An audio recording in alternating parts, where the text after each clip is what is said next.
Hello दोस्तों, आज का वीडियो का टॉपिक है आप यूनियन बैंक से कैसे एनईएफटी और आरटीजीएस कर सकते हो। यूनियन बैंक जो कि अभी आंध्रा और कॉर्पोरेशन बैंक में मर्ज हो गया है। Application for national electronic fund transfer real time gross settlement system NEFT RTGS इसे कहते हैं। तो दोस्तों आज इस फॉर्म को भरने के बारे में पूरी जानकारी दूंगा। यहाँ पे ब्रांच भरा जाता है, इसके नीचे जो है डेट का डिटेल्स यहाँ पे आप भर सकते हो। दोस्तों यहाँ पे आप डेट भरोगे, यहाँ पे आप पैन नंबर भरोगे। यदि 50,000 से ऊपर का ट्रांजेक्शन हुआ तो आपको पैन नंबर मैंडेटरी है। और ये रिमिटेड, यहाँ पे आप कितना पैसा ट्रांसफ़र कर रहे हो यहाँ पे आप शब्दों में लिखोगे रुपया।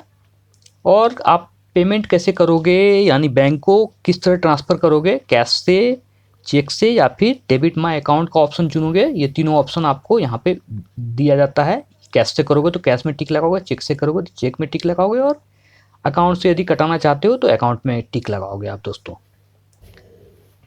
यहाँ पे मैक्सिमम टाइम इसे चेक से ही यूज किया जाता है दोस्तों, क्योंकि कैश के लिए बैंक एग्री नहीं करती है आजकल। बट आप अगर बैंक के पुराने ग्राहक हो तो बैंक एग्री जरूर करेगी। तो आइए जानते हैं कि इसको हम लोग भरेंगे कैसे। तो सबसे पहले आते हैं टू द ब्रांच मैनेजर, यहाँ पे लिखा हुआ है। यहाँ पे आपको ब्रांच भरना है। दोस्तों मैं दुमका से हूँ तो मैं दुमका ही भर रहा हूँ। दुमका झारखंड स्टेट में पड़ता है। ये महेंद्र सिंह धोनी की स्टेट है, वो रांची से हैं। इसके ये राइट साइड में आपको ऊपर में भरना है डेट। तो यहाँ पे मैं 25/12 को ये फॉर्म फिल कर रहा हूँ, यानी ये वीडियो बना रहा हूँ। तो मैं आज का ही डेट डाल देता हूँ। पैन नंबर आपको यहाँ पे मैंडेटरी नहीं है, बट अगर आपके पास पैन नंबर है तो आप ज़रूर भरो। और मैंडेटरी नहीं है ये कहना गलत होगा। अगर आप 50,000 से ऊपर का एनईएफटी आरटीजीएस करते हो तो आपको फॉर्म भरना मैंडेटरी हो जाता है। तो आपके पास यदि पैन नंबर है या पैन कार्ड है तो आप ज़रूर लेके जाओ।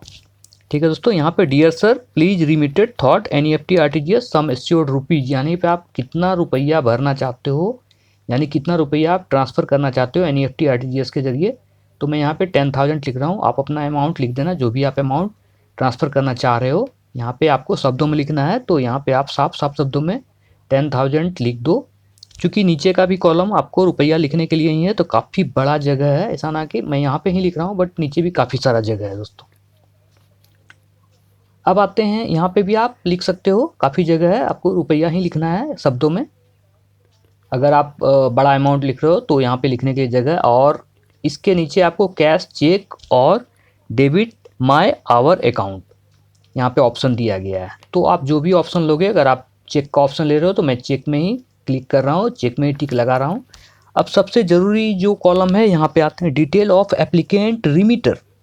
यहीं पे लोग फंसते हैं कि भाई किस में हमें बेनिफिशियर, यानी किसको, जिसको पैसा भेज रहे हैं वो कहाँ भराएगा, और जो पैसा भेज रहा है उसके बारे में कहाँ। सबसे पहले जो पैसा भेज रहा है यानी वो भरेगा फर्स्ट पार्टी डिटेल ऑफ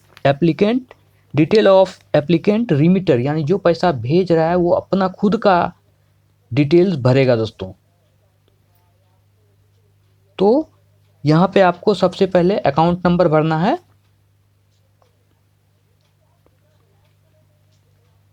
यहाँ पे आपको अकाउंट नंबर भरना है। यहाँ 1 2 3 4 मैं भर रहा हूँ दोस्तों, चूँकि ये अकाउंट नंबर किसी का भी नहीं है। यहाँ पे अगर आप चेक से भर रहे हो तो चेक नंबर आपको भरना है। फिर मैं ऐसे ही एक नंबर डाल रहा हूँ जो कि चेक नंबर नहीं है किसी का भी।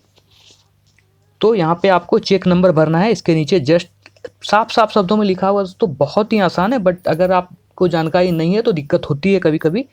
यहाँ पे चेक डेट, चेक में जो भी आपने डेट डाला है वही चेक आपको यहाँ पे डालना। नॉर्मली क्या होता है कि हम लोग जो पर्सनल घर पे जो चेक रखते हैं उसको जिस दिन हम लोग यूज करते हैं उसी दिन का डेट डालते हैं, तो आप डेट डाल देना। इसके नीचे आपको रिमीटर नेम लिखना है, यानी आपका जो भी बैंक अकाउंट में आपका खुद का नाम है वो नाम आप यहाँ पे लिख दोगे। मैं खुद का ही नाम लिख रहा हूँ, सुनील कुमार। और दोस्तों रिक्वेस्ट करता हूँ, अगर आपने अभी तक चैनल को सब्सक्राइब नहीं किया तो जरूर करो सब्सक्राइब। इसके नीचे आपको एड्रेस लिखना है, तो एड्रेस में फिर से लिख रहा हूँ अपना ही होम सिटी एड्रेस लिख रहा हूँ, दुमका। इसके नीचे आपको मोबाइल नंबर डालना है। मोबाइल नंबर डालना भी मैंडेटरी है, ऐसा नहीं कि आप इसे छोड़ सकते हो। तो मैं यहाँ पे 94313076 और XX डाल रहा हूँ। बाकी आप अगर मेरा नंबर लेना चाहो तो आपको अबाउट सेक्शन में मिल जाएगा। आप वहाँ पे ग्रुप ज्वाइन करके दोस्तों जो भी सवाल जवाब है आप ले सकते हो मेरे से। ठीक है, तो ये सेक्शन कंप्लीट है। बस आपको account number, cheque number, remitter name, address, mobile number बस इतना ही डालना है। अब सबसे ज़रूरी सेक्शन आता है डिटेल ऑफ बेनिफिशियरी। बेनिफिशियरी जैसा कि साफ लग रहा है कि बेनिफिशियरी फॉर जिसको आप पैसा भेज रहे हो, जिसको बेनिफिट होने वाला है। तो अगर आप अपने भाई को पैसा भेज रहे हो तो आप लिख सकते हो, या किसी को भी पैसा भेज रहे हो, दोस्त को पैसा भेज रहे हो, तो यहाँ पे आप उसका नाम लिखोगे, जैसा कि मैं यहाँ पे नाम लिख रहा हूँ अनिल कुमार, ठीक है। इसके नीचे आपको आता है अकाउंट नंबर का ऑप्शन। यहाँ पे आप सामने वाले का, जिसको आप पैसा भेज रहे हो, उसका अकाउंट नंबर लिखोगे साफ साफ शब्दों में। यहाँ पे आपको उसका अकाउंट नंबर लिख देना है। फिर से मैं ऐसे ही लिख रहा हूँ, 1 2 3 4 ही लिख रहा हूँ मैं फिर से, ठीक है। तो आप यहाँ पे री इंटर करोगे बेनिफिशियरी का अकाउंट कन्फर्म अकाउंट नंबर। आपको 2 बार अकाउंट नंबर भरना है, ताकि अगर आपने एक बार गलती की है तो सेकेंड टाइम आप उस गलती को सुधार सको। और आप दूसरा ही फॉर्म भरना होगा, क्योंकि इस पर ओवर राइटिंग नहीं चलती है। आपको जो भी वर्ड लिखना है इस पर आप सोच समझ के लिखोगे, क्योंकि अगर आपने री राइटिंग किया, ओवर राइटिंग किया, तो ये फॉर्म रिजेक्ट हो जाएगा। आपको ओवर राइटिंग के लिए यहाँ पे ऑप्शन नहीं मिलता है कि आप इसे बार बार इस पर दोबारा आप कुछ भी लिख नहीं सकोगे। यहाँ पे आपको सामने वाला का बैंक अकाउंट लिखना है, बैंक नेम लिखना है, यानी आप जिस बैंक, आप NEFT RTGS के बारे में जान लो कि आप किसी भी बैंक में पैसा भेज सकते हो। तो यहाँ पे मैं स्टेट बैंक ऑफ इंडिया लिख रहा हूँ। स्टेट बैंक ऑफ इंडिया इसलिए लिख रहा हूँ कि दोस्तों मैक्सिमम टाइम लोग स्टेट बैंक के ही अकाउंट में पैसा भेजते हैं, क्योंकि बहुत सारे क्लाइंट हैं जो स्टेट बैंक को ही यूज करते हैं, खासतौर से हमारे बिहार झारखंड एरिया में। इसके नीचे दोस्तों आपको सामने वाले अकाउंट, यानी सामने वाले का बैंक अकाउंट का IFSC कोड लिखना है, जो कि 11 डिजिट में होता है। SBI का तो SBIN से शुरू होता है। बाकी आप जो भी है उनका IFSC कोड, वो आप उनके बैंक अकाउंट में आपको मिलेगा, वो आप देख के लिख देना।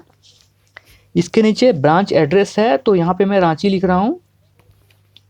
आपका जो भी ब्रांच एड्रेस होगा वो लिख देना। बस फॉर्म कंप्लीट है इतने से ही। और लोगों को लगता है कि RTGS और NEFT करना बहुत मुश्किल काम है, बिल्कुल ऐसा नहीं है। ये फॉर्म इतने से ही कंप्लीट होता है। बस यहाँ पे आप टर्म एंड कंडीशन लिखा हुआ, this transfer is valid for single transaction, यानी ये फॉर्म एक ही बार का ट्रांजेक्शन के लिए वैलिड होती है। फंड ट्रांसफर में भी गवर्नमेंट के सारे टर्म एंड कंडीशन को फॉलो करते हुए ये फंड ट्रांसफ़र हो रहा है। और अगर आप 49,999 से आप ज़्यादा भेजोगे तो कैश नहीं भेज सकते, और आपको अपना एक ID भी देना पड़ेगा, ठीक है दोस्तों। नीचे भी डिक्लेरेशन है कि मैं डिक्लेयर करता हूँ कि इसमें जो भी लेन देन हो रहा है ये सारे गाइडलाइन को फॉलो करते हुए हो रहा है। और नीचे आपको, जब आप सबसे नीचे आओगे तो यहाँ पे आपको आता है सिग्नेचर का ऑप्शन। यहाँ पे फर्स्ट सिग्नेचर, सेकंड सिग्नेचर और थर्ड सिग्नेचर। अगर आपका इंडिविजुअल अकाउंट है, यानी आप अकेले अकाउंट के मालिक हो, तो आप पहला वाले में ही सिर्फ साइन करोगे। बट अगर आपका ज्वाइंट अकाउंट है तो आप सेकंड वाले में भी साइन करोगे, आपका जो ज्वाइंट पार्टनर है। और अगर एक से ज़्यादा पार्टनर है, यानी 2 लोग यदि ज्वाइंट में हैं, तो सारे लोग साइन करेंगे। तो यहाँ पे आपको साइन कर देना है, और ये फॉर्म बिल्कुल कंप्लीट है। इसके अलावा आपको कुछ भी नहीं भरना है। बाकी जो भी भरना है, कस्टमर एक्नॉलेजमेंट कॉपी जो है नीचे के सारे बैंक के ही लोग भरेंगे, और पीछे में इसका कुछ भी नहीं है दोस्तों। इसके नीचे आप देख लो, ये मैं फॉर्म एक बार फिर से दिखाने का प्रयास कर रहा हूँ, ताकि आपको अच्छे से पता चल जाए और आप अच्छे से इसे फॉर्म भरना सीख लो। बहुत ही आसान है।